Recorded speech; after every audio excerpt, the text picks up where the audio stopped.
नमस्कार, स्वागत है आपका कमोडिटी निवेश में, जहां हम आपके कमोडिटी से जुड़े तमाम सवालों के जवाब लेते हैं। साथ ही कमोडिटी मार्केट में ट्रेडिंग रणनीति बनाने में भी हम आपकी मदद करते हैं। आपके पास कोई भी सवाल हो तो आप हमें पूछें। 9136934058 पर व्हाट्सएप कर सकते हैं। साथ ही आप हमारे सोशल मीडिया पेज के जरिए भी अपने सवाल हमें भेज सकते हैं। फेसबुक, इंस्टाग्राम और ट्विटर हैंडल के जरिए भी आप अपने सवाल हमें भेजें। कोई भी सवाल भेजें, बिना नाम और अपने बिना शहर के नहीं भेजें, और सिर्फ कमोडिटी से जुड़े हुए सवाल ही हम अगले आधे घंटे तक शामिल करेंगे और आपके सवालों के जवाब देंगे। नवनीत दमानी होंगे हमारे साथ मोतीलाल ओसवाल से, और साथ ही भूपेश शर्मा होंगे, टेक्निकल एक्सपर्ट है। आप दोनों ही मेहमानों का भी स्वागत है। लेकिन चलिए सबसे पहले आज गोल्ड और सिल्वर की चाल पर बात करेंगे, गोल्ड बॉन्ड की बात करेंगे, सिल्वर इंपोर्ट की बात करेंगे, और उस पर सबसे पहले राय लेंगे भार्गव वैद साहब के, वीएन वैद एसोसिएट से हैं। सर, स्वागत है आपका ईटी नाउ स्वदेश पर। सबसे पहला सवाल सर आपसे होगा गोल्ड बॉन्ड को लेकर। आज 2022-23 की दूसरी सीरीज में 26 अगस्त तक निवेश का मौका है। क्या करना चाहिए वैल्यूएशन के लिहाज से? क्या बढ़िया वैल्यूएशन है? हालांकि अगर पिछले जून सीरीज से अगर तुलना करें तो भाव 106 रुपये इस बार ज़्यादा है और आज गिर भी गया है, लेकिन ये लंबी अवधि का इंस्ट्रूमेंट है। तो क्या सलाह दे रहे हैं आप निवेशकों को, गोल्ड बॉन्ड में खरीद ले? मेरी तो सलाह ये रहेगी कि गोल्ड बॉन्ड खरीद लीजिए। जो अगर आपका नजरिया कम से कम 3 साल रखने का है तो gold bond best investment opportunity है। 5 साल या 8 साल के लिए तो है ही। एकदम शॉर्ट टर्म में जिसे यूज करना है गोल्ड, उसके सिवाय सभी को सोवरिन गोल्ड बॉन्ड में इन्वेस्ट करना चाहिए। और ये एक काफी अट्रैक्टिव प्राइस है। आज के भाव के हिसाब से आपको लग रहा है कि थोड़ा इधर उधर है, मगर काफी अट्रैक्टिव प्राइस है एंड ये बेस्ट मोड है फॉर इन्वेस्टमेंट के लिए। सबसे बढ़िया है। जो लंबी अवधि के निवेशकों हैं तो उनको तो ध्यान नहीं रखना चाहिए, हल्की फुल्की गिरावट आती रहती है, लेकिन ये बढ़िया मौका है आपके लिए अगर आप बॉन्ड में निवेशक है, क्योंकि 8 साल तक आप होल्ड करेंगे तो कैपिटल गेन टैक्स का झंझट नहीं मिलेगा। फिजिकल में खरीदारी करने जाते हैं तो आपको 3% का जीएसटी, फिर होल्डिंग कॉस्ट अलग से आती है, चिंता अलग रहती है। अगर घर पे रखते हैं तो चोरी का, बैंक लॉकर लेने की चिंता रहती है। तो तमाम ऐसे फैक्टर से भी अब बच जाते हैं। और एक फिक्स ब्याज गोल्ड के किसी भी इंस्ट्रूमेंट में दुनिया में कहीं भी फिक्स तौर पर आपको ब्याज नहीं मिलता है। वो फायदा आपको गोल्ड बॉन्ड को लेकर है। भार्गव साहब, अब आपसे सर बात होगी गोल्ड और सिल्वर के प्राइसिंग को लेकर। जो ट्रेडर्स मानसिकता के लोग हैं या मीडियम शॉर्ट से मीडियम टर्म का जिनका नजरिया है, क्योंकि आज भाव काफी गिर गया है। गोल्ड की बात करें तो 51,000 तक आ गया है, करीब करीब 375 रुपए नीचे है। चांदी 55,000 के नीचे आ चुकी है। इन स्तरों पर क्या वेट एंड वॉच करें या खरीदारी करें? और खरीदे तो गोल्ड खरीदें या चांदी खरीदें, क्या सलाह देंगे सर? देखिए, पहले हम गोल्ड की बात करते हैं। गोल्ड में आपने कुछ टाइम पहले भी एक इंटरनेशनल मार्केट में 1680 का एक लेवल देखा था और 1700 के काफी करीब ये टाइम भी बाजार जा सकता है। तो हर एक डिप पे एक बाइंग कर सकते हैं। तो जो ट्रेडर्स है या ज्वेलर्स है जिनको प्राइस करने की एक कंफर्ट है, वो वेट कर सकते हैं कि 1725 के नीचे जो भी प्राइस मिले वो बहुत अच्छी प्राइस है और उसमें प्राइस करना चाहिए। अगर आप खाली एक ट्रेडर है तो आप वेट कर सकते हैं कि 1700 के आजू बाजू मुझे मिले तो it will be a good buy. 1680 का भी एक अटेम्प्ट होगा, मगर वो खाली एक स्पेकुलेटर के लिए जगह रहेगी और वो बाइंग के लिए बहुत अच्छा अपॉर्चुनिटी रहेगा। और यहाँ से भी वापस प्राइस ऊपर जा सकती है। आपने बहुत टाइम वो टेक्निकल एनालिसिस समझाई है और इंटरेस्ट रेट का रिलेशन समझाया है आपके प्रोग्राम में, तो वो सब इम्पैक्ट के हिसाब से और ये जो मार्जिन कॉल्स के प्रेशर के हिसाब से एक डाउन टर्न आ सकता है, which is a buying opportunity. और रुपी में इतना इम्पैक्ट नहीं होगा, थोड़ा कम होगा, तो भी आप 50,000 के आजू बाजू जब भी हो, it is a good buying opportunity. तो चांदी की बात कर लेते हैं, क्योंकि चांदी इंपोर्ट के जो नंबर आ रहे हैं वो काफी ज्यादा आ रहे हैं। पिछले 2021 और 20 से तुलना करें तो करीब करीब 3 गुना ज्यादा। सिर्फ 7 महीने में चांदी इंपोर्ट हो चुका है 2022 में जुलाई तक। हालांकि 2019 में जो पूरे 12 महीने में, पूरे साल में जितना इंपोर्ट हुआ था उसके आसपास हम 7 महीने में ही पहुंच चुके हैं। क्या लग रहा है इस बार रिकॉर्ड हाई, रिकॉर्ड इंपोर्ट की वजह क्या है? क्या चांदी में लग रहा है कि चांदी की डिमांड घरेलू बाजार में बहुत ज़्यादा रहने वाली है, इंडस्ट्री के लिए भी और इन्वेस्टमेंट के लिहाज से भी और ज्वेलरी के लिहाज से भी? तो ऐसे में क्या चांदी खरीदे?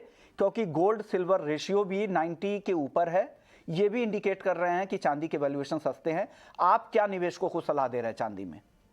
ठीक है, मैं गोल्ड का पहले कह रहा हूँ, गोल्ड के मूवमेंट के हिसाब से चांदी को भी प्रेशर आ सकता है और तभी चांदी का डिसीजन लीजिए। चांदी में मूवमेंट कभी कभी बहुत ज्यादा आ जाती है, तो वो एक वेट एंड वॉच कर सकते हैं। और जैसे आपने खुद ने बताया कि पहले लग रहा था कि चांदी मीन्स जितनी नीचे आई है उतने नहीं एक्सपेक्ट कर रहे थे, हमको लग रहा था $20 पकड़ लेगा, उससे नीचे भी आया, तो एक डिप आ सकता है जो और उसके बाद चांदी में बाइंग करें। और एक राइडर मैं हमेशा देता हूं कि चांदी में स्टॉप लॉस और टेक प्रॉफिट दोनों डालिए, नहीं तो आप बहुत बड़े प्रॉब्लम में आ सकते हैं। तो नॉन प्रोफेशनल इन्वेस्टर के लिए संभल के चढ़ना चाहिए। गोल्ड तो लेके आप भूल जा सकते हैं, वो करेक्शन आ जाएगा। चांदी में टू वेज मूवमेंट आगे भी ये साल के दौरान आ सकती है, क्योंकि वो बेस मेटल से भी काफी प्रेशर अपने ऊपर लेता है एज अ कमोडिटी चांदी। यानी चांदी अगर आप पूरी तरह से समझते हैं बाजार को, फिर चांदी आपके लिए बेहतर बेट होगा। अदरवाइज गोल्ड आप आराम से, अगर आप बहुत ज़्यादा अवेयर नहीं भी रहते हैं, बहुत ज़्यादा देखते नहीं हैं, रिव्यू नहीं कर पाते अपने इन्वेस्टमेंट इंस्ट्रूमेंट को, तो भी आप गोल्ड के साथ जा सकते हैं। लेकिन चांदी के लिए ऐसा नहीं है, क्योंकि चांदी काफ़ी वॉलेटाइल नेचर का होता है, तो कई बार बहुत ज़्यादा उतार चढ़ाव भी होता है। हालांकि जो लंबी अवधि के निवेशक हैं उनके लिए अभी भी खरीदारी की सलाह कई सारे एक्सपर्ट दे रहे हैं। शुक्रिया सर, आपने वक्त निकाला हमारे लिए। चलिए आगे बढ़ते हैं और वायदा बाजार के लिहाज से अब जान लेते हैं कि क्या करना चाहिए ट्रेडर्स को। हमारे साथ नवनीत जी भी हैं, भूपेश जी भी हैं। नवनीत जी, आप क्या सलाह दे रहे हैं चांदी में? 55,000 के नीचे क्या बेहतर भाव है? आपको लग रहा है यहाँ से बहुत ज़्यादा गिरावट नहीं आने वाली है चांदी में? जैसे भार्गव जी ने भी बताया कि चांदी की आंधी जो बेसिकली है कहीं ना कहीं थोड़ी सी थमती हुई नजर आ रही है, और 57,000 से लेके 55,000 का जो फॉल आया है वो काफी निवेशकों को चौंका दिया है। थोड़ा सा कंफ्यूजन है मन में अभी भी, क्योंकि टेक्निकल ये बता रहे हैं कि अभी भी यहाँ से नरमी का रुख हो सकता है, बट बार्गेन हंटिंग जो मैक्रो इकोनॉमिक सिचुएशन है उसमें ऐसा लग रहा है कि बार्गेन हंटिंग कहीं ना कहीं फिर से आनी चाहिए। तो ये जो लेवल्स टूटे हैं थोड़े से निराशाजनक है, और मुझे लगता है कि ये फॉल जो है 54,500 54,200 तक भी एक्सटेंड हो सकता है। तो फिलहाल के लिए सेल ऑन रैली की स्ट्रेटेजी रहेगी 55,000 के 55,200 के रेंज में सेल करिए, 55,600 का स्टॉप लॉस एंड 54,500 के नीचे के टारगेट्स। भूपेश जी, अब तो ये लेवल बेचने की सलाह यहाँ पर भी दे रहे हैं, हालांकि जो करंट लेवल उससे ऊपर 55,200 में बेचने की सलाह दे रहे हैं। आप क्या सलाह देंगे? अगर किसी को खरीदना है तो किन स्तरों पे खरीदे? ये तो ट्रेडर के लिए हो गया एक दो दिनों के लिहाज से, लेकिन अगर किसी को एंट्री करना है तो वहाँ कहाँ पे एंट्री के लिए बेहतर मौका होगा चांदी में खरीदारी के लिए? नमस्कार बिस्मोन जी। चांदी में खरीदारी के लिए 54,865 का अभी करंट भाव चल रहा है। नीचे में 54,000 और 53,500 के आसपास चांदी खरीदनी चाहिए, और ये एक सेफ लेवल रहेंगे किसी भी इन्वेस्टर को चांदी को खरीदने के लिए। ऊपर में मुझे चांदी दोबारा से 57,500 और 58,500 आगामी महीने में आते हुए दिखती है। मंथली चार्ट पे चांदी कैसी लग रही है? कौन से सपोर्ट लेवल है नीचे में मंथली चार्ट पर भूपेश जी? जी 54,000 से लेके 53,500 के बीच में अच्छे खासे सपोर्ट बने हुए हैं चांदी के। और इंटरनेशनल भाव से भी देखें तो 18.40 से लेके और $18.20 के जो भाव हैं, ये लेने वाले भाव रहेंगे चांदी के। चलिए, ये तो बात हो गई अब चांदी की। अब गोल्ड की बात कर लेते हैं। नवनीत जी, गोल्ड में आप क्या सलाह दे रहे हैं आज? गोल्ड में मृत्युंजय जी थोड़ी सी नरमी का रुख छाया हुआ है, और मुझे लगता है कि 51,000 के नीचे के स्तर भी हमको देखने मिल सकते हैं। जब से 1740 का लेवल ब्रीच किया है, एक 1710 1690 की पॉसिबिलिटी ओपन हो गई है। ब्रीफली भले वहां तक आए, बट एक बार आने की पॉसिबिलिटी है। तो 51,300 के आसपास सेल करने की स्ट्रेटेजी रहेगी। 51,475 का आप स्टॉप लगाइए एंड 50,900 के टारगेट देखने मिल सकते हैं। चलिए, अब कुछ सवाल जवाब भी ले लेते हैं। हमारे साथ अनुज गुप्ता है झांसी से। सोने में इंट्राडे में क्या करना चाहिए, इनका सवाल है। भूपेश जी, क्या करना चाहिए गोल्ड में इंट्राडे में?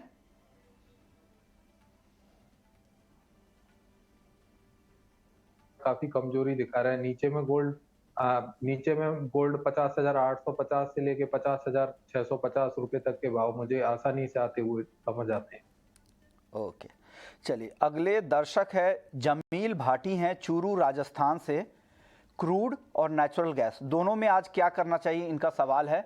नवनीत जी, क्या सलाह देंगे इनको क्रूड में और नेचुरल गैस में? गैस में आज करीब करीब लाइफ टाइम हाई की तरफ चलने की वापस एक कोशिश चालू हुई है, और मुझे लगता है कि आज के सेशन में ही करीब 6% ऑलरेडी ऊपर ट्रेड कर रहा है, और 770 के ऊपर जब तक है, 810 की पॉसिबिलिटी ओपन है, तो बाय ऑन डिप्स की स्ट्रेटेजी नेचुरल गैस में रहेगी।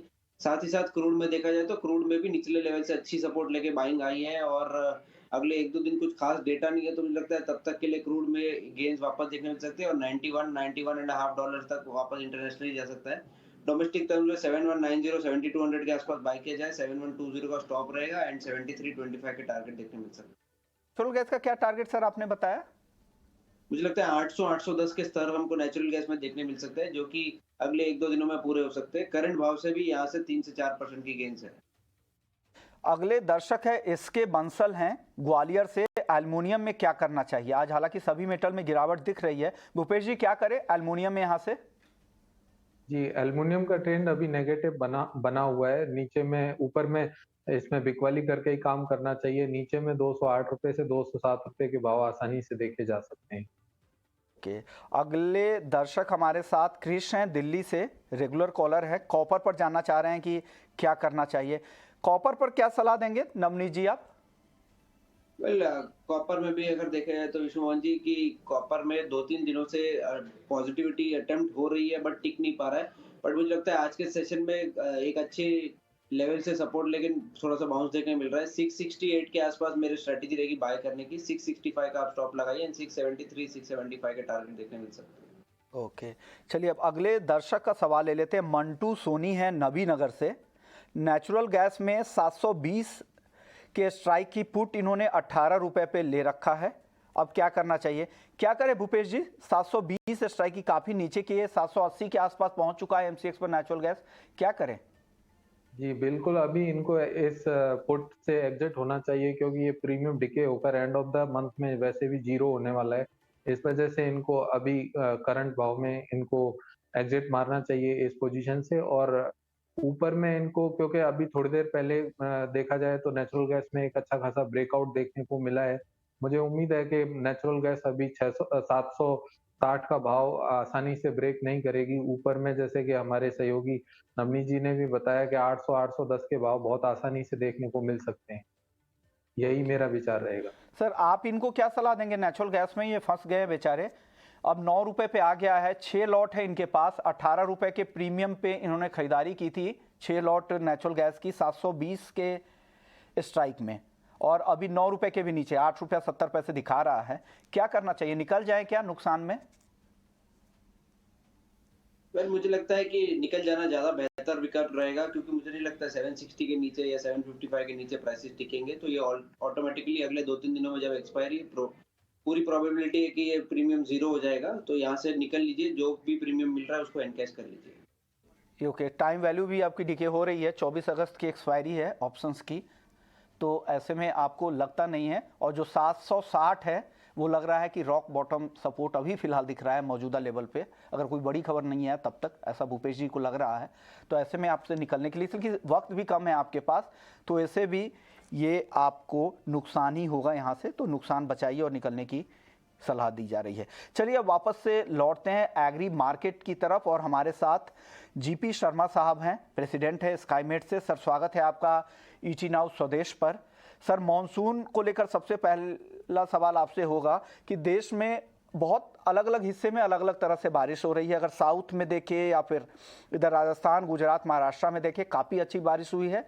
वहीं नॉर्थ और north east, UP, Bihar, Jharkhand और पश्चिम बंगाल, यहाँ काफ़ी कम बारिश हुई है। अच्छा, हालांकि पिछले 1-2 दिनों की जो रिपोर्ट है इन राज्यों में वो थोड़ी सुधार की है, लेकिन यूपी अभी भी काफ़ी कमज़ोर है। देश में सबसे कम बारिश यहाँ हुई है, 44% सामान्य से कम अब तक। क्या लग रहा है आने वाले जो बचे हुए अब दिन हैं, क्या यहाँ से रिवाइवल की उम्मीद करें इन राज्यों में? क्योंकि वहाँ पर बहुत सारी ऐसी खड़ी फसलें होंगी जिनको अभी भी बारिश का इंतजार है। देखिए विष्णुमोहन जी, जो ये क्षेत्र जिनका आपने जिक्र किया, उत्तर प्रदेश, बिहार, झारखंड, पश्चिमी बंगाल, ये लगभग शुरुआती दौर से ही इन क्षेत्रों में वर्षा कम हुई है और उसमें कभी भी कोई विशेष रिकवरी नहीं आ पाई। आज के दिन में भी जैसे आपने बताया सबसे ज्यादा प्रभावित ईस्ट उत्तर प्रदेश है और बिहार की भी कोई स्थिति बहुत अच्छी नहीं है।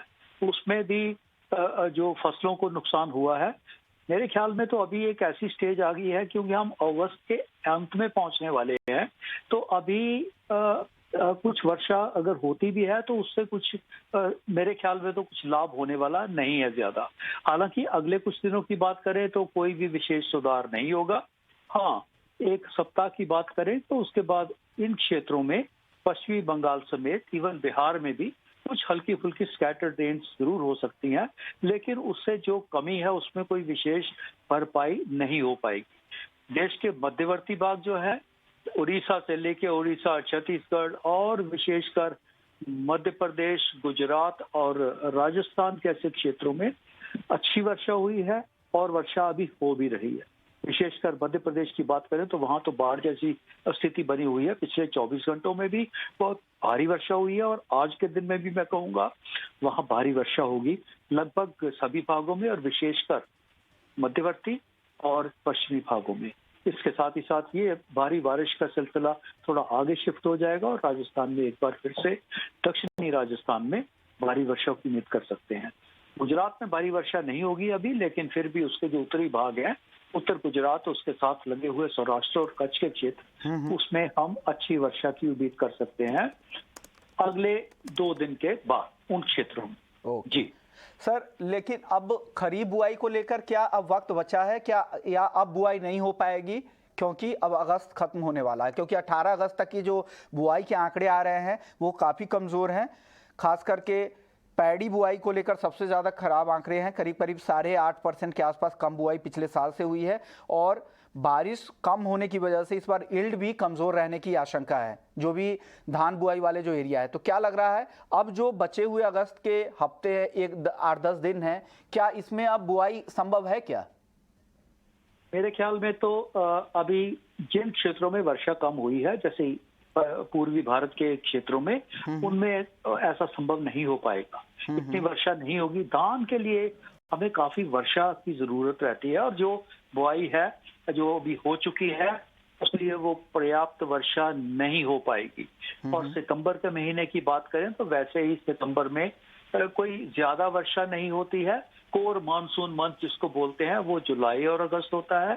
170 मिलीमीटर के आसपास मंथली वर्षा होती है सितंबर में। और वैसे भी सितंबर में अगर बात करें तो जो पश्चिमी क्षेत्र है उनमें मानसून वैसे ही थोड़ा सा कमजोर हो जाता है।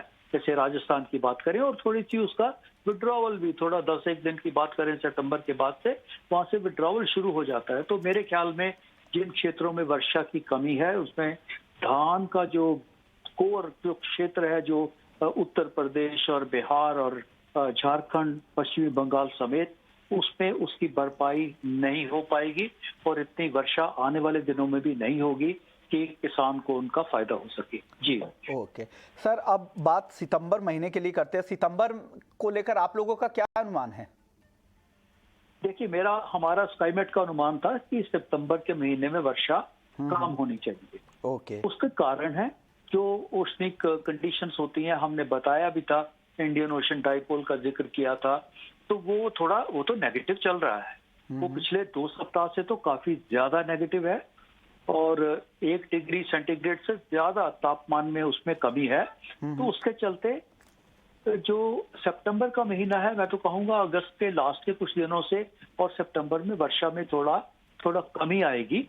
सामान्य वर्षा जो आजकल लगभग 8 मिलीमीटर है पूरे दिन में, एक country wide pan India rainfall 7.5 से 8 मिलीमीटर की वर्षा है, वो काफी वर्षा होती है। हालांकि सितंबर में उसमें थोड़ी कमी आती है, लगभग पहले 7 मिलीमीटर, फिर 6 मिलीमीटर, फिर मध्य सितंबर के बाद 5 मिलीमीटर भी हो जाती है। पर ऐसा अनुमान है सितंबर का महीना उतना वर्षा नहीं होगी। जैसे जुलाई में 17% ज्यादा है, अगस्त अभी तक 10% ज्यादा है, 21 अगस्त तक, और सितंबर के महीने में हो सकता है सामान्य से वर्षा कम होने की अनुमान है। जी, बॉम्बे को लेकर क्या, मुंबई को लेकर क्या अनुमान है आने वाले हफ्ते के लिए? मुंबई में भी कोई विशेष वर्षा नहीं होगी। हालांकि पिछले कुछ दिनों से आप देख रहे हैं मुंबई जिस चीज के लिए फेमस है, जैसे मुंबई रेन्स, वो तो हमें दिखने को नहीं आ रही है और ना ही आगे वाले दिनों में है। लगभग 10 दिनों में मॉडरेट रेन, जैसे पिछले 24 घंटों में 4 मिलीमीटर बारिश हुई है। कुल मिला के अगले 2-3 दिनों में मॉडरेट रेन कुछ स्पेल जरूर हो सकते हैं, जिसमें कि 20, 25, 30 मिलीमीटर वर्षा मुंबई में जरूर हो सकती है, लेकिन जो मुंबई रेंज जिसके लिए फेमस है, जिसके लिए जानते हैं हम, वो वर्षा नहीं है। मुंबई में भी भारी वर्षा की संभावना नहीं। जी ओके, शुक्रिया सर, आपने वक्त निकाला पूरा मानसून की एनालिसिस की और क्या स्थिति है और आगे किस तरह के मानसून की चाल रही है बताने के लिए। चलिए वापस से लौटते हैं और दर्शकों के सवाल जवाब ले लेते हैं। कई दर्शकों के सवाल आ चुके हैं। अभिषेक यशवंत है दिल्ली से, फिर से नेचुरल गैस पर ही सवाल है। इनका सवाल है कि 700 स्ट्राइक की पुट इन्होंने 29 रुपए पे खरीदा है। सेम सवाल है जो पिछले दर्शक हमारे मंटू सोनी जी का था। हालांकि इनकी लॉट साइज और भी ज़्यादा है, इन्होंने 15 लॉट खरीद रखा है। नेचुरल गैस जैसे वॉलेटाइल काउंटर में इतनी हेवी ट्रेडिंग इन्होंने की है, 29 रुपए पे खरीदा है, भाव 8 रुपए के भी नीचे है फिलहाल। क्या करना चाहिए नवनीत जी, क्या सलाह देंगे? हालांकि आप लोगों ने कहा था निकलने की सलाह दे रहे हैं, फंसे हुए लग रहे हैं बेचारे, 15 लॉट है इनके पास। मेरी सलाह सेम रहेगी। मुझे लगता है कि 755 760 के नीचे नेचुरल गैस प्राइसेस नहीं आएंगे फिलहाल अगले 2 दिन में एक्सपायरी तक। इनकी पूरी प्रीमियम डीके हो जाएगी। इससे बेहतर ये जो 8-9 रुपए अभी मिल रहा है वो उसको लेके एनकैश कर लीजिए और जो नुकसान हो रहा है उसको बेयर कर लीजिए। ओके, ऐसे ट्रेडर्स के लिए आप क्या सलाह देंगे नवनीत जी, जो इस तरह से उनको लगता है कि बहुत तेज हो गया है, 20% 25% चल चुका है नीचे लेवल पे, अब पुट खरीद लेंगे तो फायदा होगा, ऐसे ट्रेडर्स के लिए क्या सलाह होगा? ऐसे ट्रेडर्स के लिए मुझे ये सलाह है कि अगर आप ऑप्शन में ट्रेडिंग कर रहे हैं तो आप रिस्क रिवॉर्ड जो है वो 1:1 कर रखिए। जहां पे अगर आपको लग रहा है कि 10 से 15 रुपए का पोटेंशियल टारगेट है तो 10 रुपए अगर डीके हो जाएगा तो मैं एग्जिट कर लूंगा। कोई पॉइंट नहीं होता है जब आप पूरा प्रीमियम को 0 होने तक वेट करते हैं। आपने 28 रुपए पे कॉस्ट भरी है और 9 रुपए चल रहा है तो आपको यहाँ कहीं ना कहीं 12, 15, 14, 15 रुपए के आसपास को एग्जिट कर लेना चाहिए था। तो यही सलाह रहेगी ऑप्शन ट्रेडर्स के लिए कि 1:1 का रिस्क रिवॉर्ड पैरामीटर फॉलो करते हुए जब आपको लगे कि ट्रेड गलत चला गया है उसको निकल जाइए और स्ट्राइक शिफ्ट करिए, या तो फिर डायरेक्शन अगर गलत है तो डायरेक्शन चेंज करने का देखिए। ओके, हम इतना वेट नहीं करें और ऐसे वॉलेटाइल काउंटर में हो सकता है कि आप इतनी हेवी ट्रेडिंग नहीं करें और रिवेंस ट्रेडिंग से भी बचें कि अगर नुकसान हो गया है तो यहीं से फ़ायदा उठाना और ज़्यादा से ज़्यादा लॉट में ट्रेड करना शुरू ना करें। चलिए आगे बढ़ते, कुछ दर्शकों के और सवाल लेते हैं। अमित जैन है जयपुर से, चांदी में आज क्या करें और गोल्ड में इंट्राडे में क्या करें? गोल्ड और सिल्वर दोनों इंट्राडे में क्या करना चाहिए भूपेश जी? जी, दोनों में मुझे दोनों के चार्ट अभी देखने पर लगता है कि काफी कमजोरी दिखा रहे हैं दोनों के चार्ट, जिसमें कि सिल्वर का चार्ट काफी अंडर परफॉर्मेंस शो कर रहा है।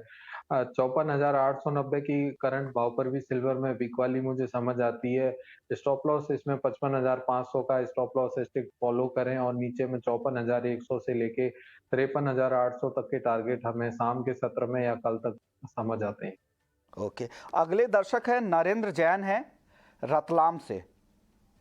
इनका सवाल है गोल्ड इनो क्या 51,600 तक आ सकता है? नवनीत जी 51,600 तक गोल्ड आ सकता है क्या और कब तक आ सकता है? टाइम फ्रेम भी बता दीजिएगा। विश्व मोहन जी, करंट मोमेंटम तो ये बता रहा है कि पहले 50,900 50,750 आएगा। वहां पर अपन फिर से डिस्कस कर सकते हैं या एनालाइज करेंगे कि फॉल जो है वो थोड़ा सा थमता हुआ नजर आ रहा है और बाउंस करेगा कि नहीं करेगा। बट करंट अंडरलाइन ट्रेंड ये बता रहा है कि 2-3 दिन नरमी और रह सकती है और 50,900 50,750 तक के स्तर आ सकते हैं। तो सेल ऑन रैली की रिकमेंडेशन फिलहाल के लिए। ओके, अभी तो यही बता रहे। और जब भी आप ट्रेड करें तो टाइम फ्रेम भी जरूर सुने जो भी एक्सपर्ट्स बता रहे हैं, और इसके अलावा भी आप अपनी खुद की भी रिसर्च करें। सिर्फ गैर एक्सपर्ट्स को ही फॉलो नहीं करें, आप खुद भी पढ़ाई करें, रिसर्च करें, उसके बाद ही कोई भी ट्रेडिंग का फैसला लें। अगले दर्शक है मयंक गुप्ता हैं यूपी से। कॉपर और एल्युमिनियम में आज क्या ट्रेड लेना चाहिए? भूपेश जी, कॉपर और एल्युमिनियम क्या सलाह देंगे ट्रेडिंग के लिए? दोनों बेस कमोडिटीज की, बेस मेटल कमोडिटीज की तुलना करें तो कॉपर का चार्ट मुझे काफी हद तक अच्छा लगता है। अभी 670 रुपए के ऊपर कॉपर में लेवली करके काम करना चाहिए। 665 रुपए का स्ट्रिक्ट स्टॉप लॉस फॉलो करें। ऊपर में 675 रुपए से लेके 682 रुपए तक के लेवल देखे जा सकते हैं। परंतु इसकी अपेक्षा में एल्युमिनियम का बाजार देखें तो ये सेल ऑन राइज का बाजार है। जब तक 211 रुपए के लेवल्स ऊपर में क्रॉस नहीं करता तब तक एल्युमिनियम में बिकवाली जारी रहेगी। नीचे में 207 रुपए और 205 रुपए के भाव आसानी से देखे जा सकते हैं।